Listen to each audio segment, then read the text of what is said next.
Asia cup के Pak Bharat group match के महंगे तरीन टिकट्स चंद घंटों में ही फरोख्त हो गए।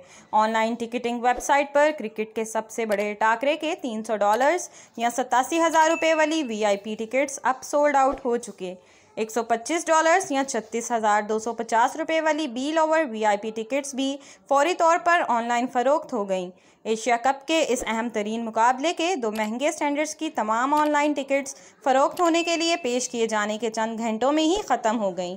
ताहम जनरल स्टैंडर्ड के 400 टिकटें अब भी वेबसाइट पर फ़रोख्त के लिए दस्तयाब हैं। जनरल स्टैंड के टिकटों की कीमत $30 है। पाकिस्तान और इंडिया के दरमियान एशिया कप का ग्रुप मैच 2 सितंबर को श्रीलंका के शहर कैंडी में पाकिस्तानी वक्त के मुताबिक दोपहर 2:30 बजे शुरू होगा।